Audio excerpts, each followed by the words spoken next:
매주 설레임을 주던 미지의 서울이 어느덧 종방을 앞두고 있네요.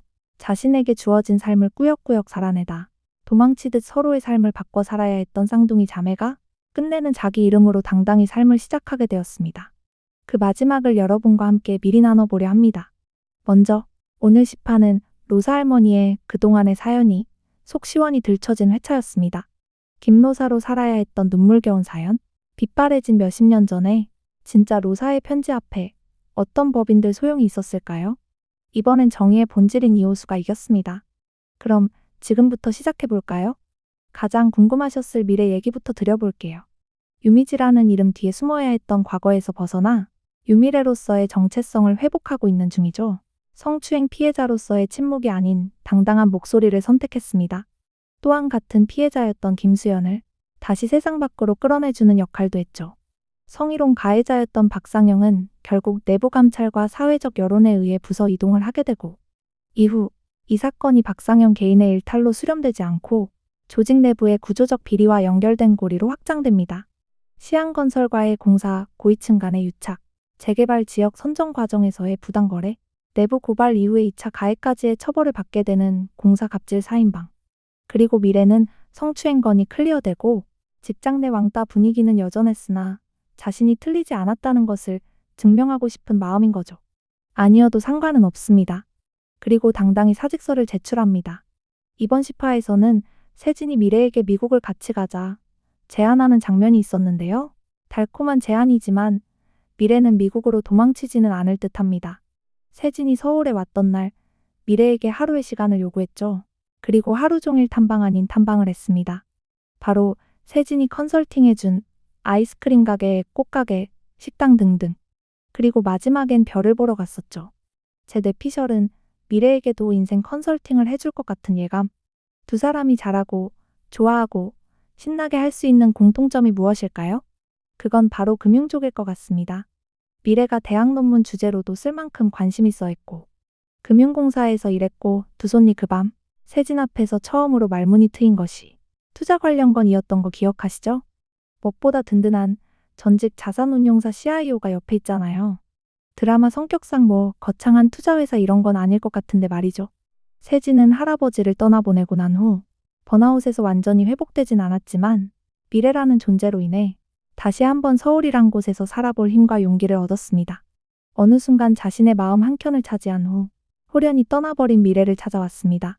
할아버지의 품인 딸기밭에서 잠시 방황을 했지만 미래와의 만남은 다시 시작해 볼 힘을 가져다 준 계기가 되었죠. 한번 동업자는 영원한 동업자라고 했나요? 딸기밭 동업자에서 서울에서의 또 다른 동업자, 그리고 결혼이라는 인생의 동반자로 이어지길 바라봅니다. 그리고 호수와 미지. 호수 같던 호수가 이렇게 끝난다면 너무 슬픈 일이죠. 우리 작가님은 다 생각이 있으세요? 두 사람을 한번 떠올려 볼까요? 오래전부터 서로의 마음 깊은 곳에 담겨있던 첫사랑의 감정을 조심스레 꺼낸 두 사람. 결국 사랑을 확인하고 그와 동시에 예쁜 연인으로 이어졌습니다. 하지만 이 커플의 특별함은 따로 있어요. 둘은 서로의 약점을 감추거나 위로하려 하지 않았고 있는 그대로 마주하면서 서로를 담아주었습니다. 미지가 처음으로 나 미지야 라고 말했을 때 알고 있었어 라고 담담히 말했던 호수. 이미 알고 있었지만 숨길 땐 그럴 만한 이유가 있겠지라며 기다려주던 호수였습니다. 아직 조금은 쑥스럽고 조금은 어색하지만 서로의 눈빛만 봐도 너무 행복합니다. 좋아해, 아주 오래, 되게 많이 라고 담담히 사랑 고백을 하던 호수. 그런 호수를 쳐다보던 미래의 설렘 가득하던 눈빛은 참 기억에 남습니다.